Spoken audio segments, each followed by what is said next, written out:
उमेरको कारणले प्रोस्टेट बढेका व्यक्तिहरूले बारम्बार सोध्ने प्रश्नहरू अर्थात् फ्रिक्वेन्टली आस्क्ड क्वेसन्स लिएर उपस्थित भएको छु।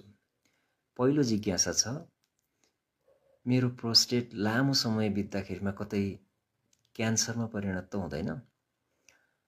अध्ययनहरूले उमेरको कारणले बढेको प्रोस्टेट स्वयं पछि गएर क्यान्सरमा परिणत भएको हुन्छ भन्ने कुरा देखाएको छैन।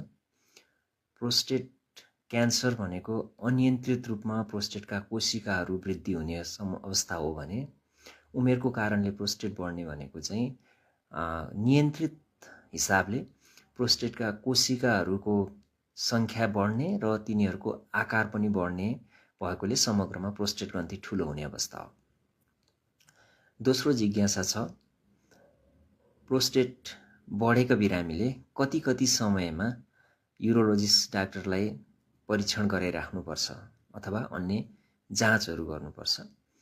यदि प्रारम्भिक परीक्षणबाट प्रोस्टेट बढेकै कारणले कुनै पनि किसिमका जटिलताहरू देखिएका छैनन्, बिरामीलाई कुनै किसिमका लक्षण छैनन्, औषधि बिना नै पनि उहाँलाई कुनै समस्या छैन वा औषधि खाँदा पूर्ण रूपमा सन्तुष्टि छ भने उहाँहरूले 6 महिनादेखि 1 वर्षको अवधिमा आफ्नो विशेषज्ञ युरोलोजिस्ट डाक्टरलाई देखाउन सक्नुहुन्छ।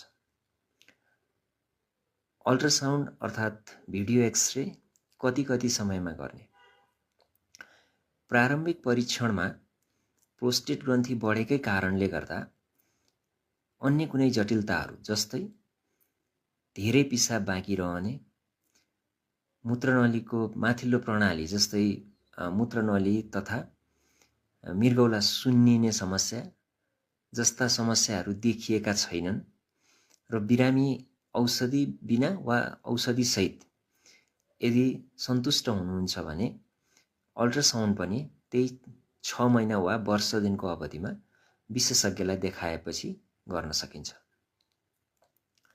प्रोस्टेट स्पेसिफिक एन्टिजेन अर्थात् पिएसए कहिले र कति समयको अन्तरमा गर्ने? एसियाली मूलका पुरुषहरूमा प्रोस्टेट क्यान्सर हुने समस्या पश्चिमा तथा अफ्रिकी मुलुकको नागरिकमा निकै कम देखिएकाले गर्दा यदि आफ्नो घरमा वंशाणुगत प्रोस्टेट क्यान्सरको समस्या छैन भने सामान्यतया 50 वर्षको उमेर कटेपछि पिएसए टेस्ट गरेर प्रोस्टेट क्यान्सरको सम्भावनाको बारेमा स्क्रिनिङ गर्न सकिन्छ। एकपटक पिएसए टेस्ट गरिसकेपछि यदि त्यो उमेर समूहको लागि